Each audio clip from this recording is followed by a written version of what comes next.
नमस्कार, आप देख रहे हैं क्राइम तक। मैं हूं अश्विनी सिंह। हाल ही में श्रद्धा के पिता ने प्रेस कॉन्फ्रेंस किया था जिसमें तमाम तरह के मुद्दों पर उन्होंने चर्चा की थी। श्रद्धा केस को लेकर उन्होंने ये भी कहा था कि आफ्ताब से मेरी आखिरी बार कब बात हुई थी, उसने फ़ोन पर क्या कहा था, ये सब तमाम चीज़ों पर उन्होंने डिस्कशन किया था। उस प्रेस कॉन्फ्रेंस में चीज़ें बताई थी। वो मुझे छोड़कर चली गई है। श्रद्धा के पिता ने जब आफ्ताब से पूछा था कि श्रद्धा कहाँ है, उसका कुछ पता नहीं है, उसने कोई किसी फ्रेंड से बातचीत नहीं की है इन दिनों, तो इस पर आफ्ताब ने श्रद्धा के पिता को जवाब दिया था कि वो मुझे छोड़कर चली गई है, मुझे कोई भी पता नहीं है कि वो इस वक्त कहाँ है, कैसे है, किस हाल में है। ये सुनते ही किसी भी पिता के पैरों तले ज़मीन खिसक जाएगी। वही श्रद्धा के पिता के साथ हुआ।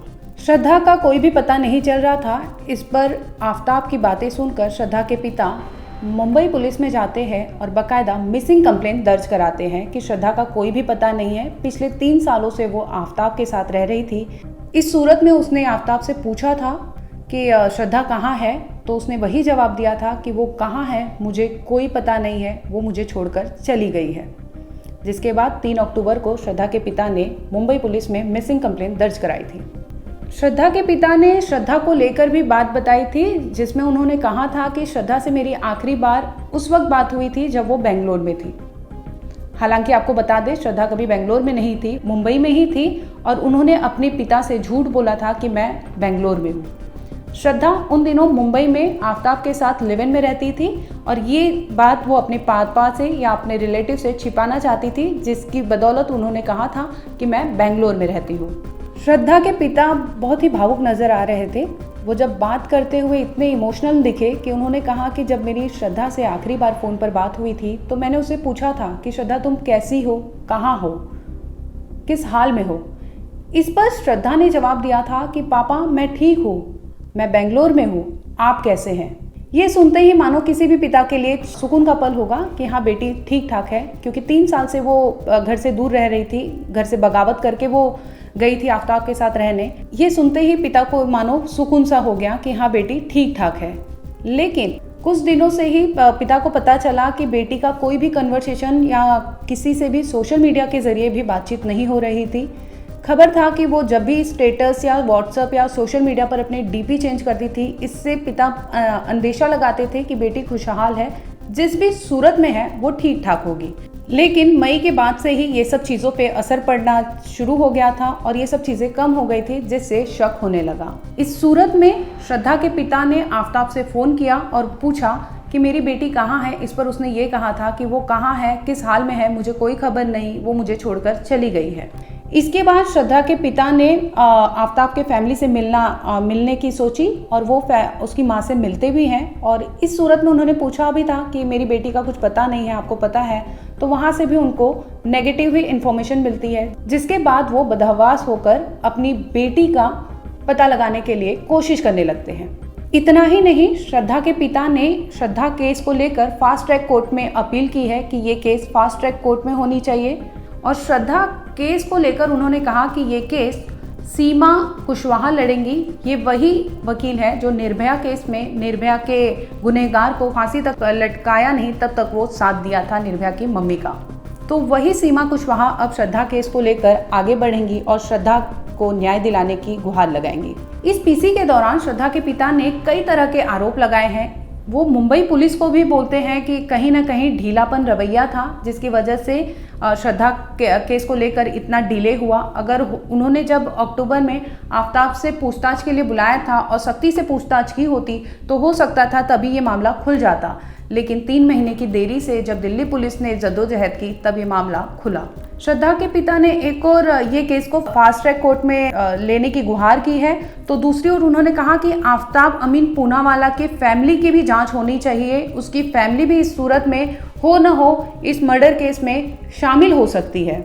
उन्हें शक है कि श्रद्धा को मारने में आफ्ताब की फैमिली को जानकारी थी कि हो सकता है कि ये मारने वाला है, क्योंकि आफ्ताब जिस तरह का था, जिस तरह का नेचर था, वो भली भांति फैमिली जानती थी, क्योंकि आपको याद होगा जब मुंबई में श्रद्धा ने आफ्ताब के खिलाफ रिटन कंप्लेंट दिया था, तो उसमें मेंशन किया था कि आफ्ताब मुझे टुकड़े टुकड़े में काटने की धमकी देता है, मारने की धमकी देता है, मुझे बोलता है कि मैं तुम्हारा मर्डर कर दूंगा। बाकायदा ये सब रिटन कंप्लेंट था, और जिसके बाद 26 दिनों के अंदर ही उसने वो रिटन कंप्लेंट वापस ले लिया था। इस सूरत में मुंबई पुलिस पर भी सवाल उठता है कि अगर ऐसी चीज़ें हैं, मेंशन है कंप्लेंट में, तो भी आपने कैसे इतनी ढीलापन रवैया अपनाया? आपने क्यों सख्ती से पूछताछ नहीं की? उसका श्रद्धा की अगर बात करें मोबाइल फ़ोन की, तो वो डिवाइस एक्टिव था जब आफ्ताब मुंबई पुलिस में स्टेटमेंट देने जाता है उस दौरान 26 तारीख को, तो उसका डिवाइस एक्टिव रहता है, वाईफाई से कनेक्ट करके वो बात करता था या चैट करता था किसी से। तो उस दौरान पुलिस ने क्यों नहीं किया, वो डिवाइस की पता लगाने की कोशिश क्यों नहीं की? ये सब तमाम तरह की सवालें थी जो आफ्ताब के पिता को कहीं ना कहीं मतलब कुरेद रहा था कि बेटी का अगर सही टाइम पे सही चीज़ें अगर होती तो शायद उनकी बेटी आज जिंदा होती। क्योंकि आपको बता दें, श्रद्धा केस में जब मिसिंग कंप्लेंट दर्ज हुआ तो मुंबई पुलिस ने आफ्ताब को दिल्ली से मुंबई बुलाया था बाकायदा स्टेटमेंट दर्ज करने के लिए, और आफ्ताब वहाँ पहुँचता भी है। इस सूरत में पुलिस ने उसकी ना डिवाइस चेक की, जो भी उसके डिवाइस थे या गैजेट थे वो सब किसी को भी मतलब सूरत में आपने चेक नहीं किया, क्योंकि ये मिसिंग कंप्लेंट था। एक लड़की का मिसिंग कंप्लेंट 3 महीने से ज़्यादा हो गया था कि कुछ पता नहीं था वो कहाँ है, किस हाल में है। वो लगातार बोल रहा था कि मुझे नहीं पता श्रद्धा कहाँ है, मुझे छोड़कर चली गई है।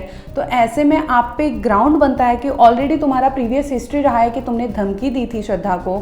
ऐसी सूरत में आप अगर उसका स्टेटमेंट दर्ज कर रहे हो तो आपको पूछना चाहिए कि श्रद्धा का फ़ोन कहाँ है, अगर वो तुम्हें छोड़ के गई है तो कहाँ छोड़ के गई है, किस जगह पे गई है, कुछ तो पता होगा।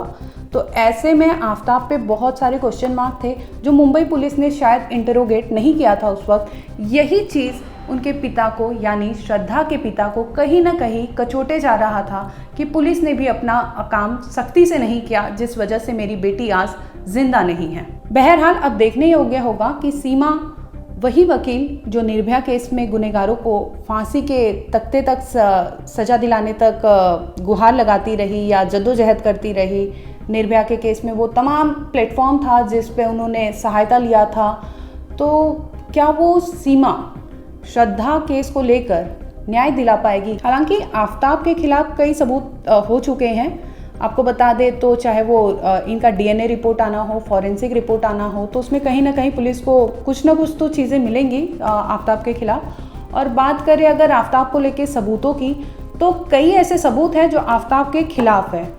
तो सीमा कुशवाहा को मदद मिलेगा वो सब गुनहगार या गवाह जो भी है ये चीज़ें पेश करने के लिए कोर्ट में। बहरहाल इस खबर पर हमारी नज़र बनी रहेगी। जैसे भी कोई अपडेट सामने आता है हम आपको अपडेट करते रहेंगे।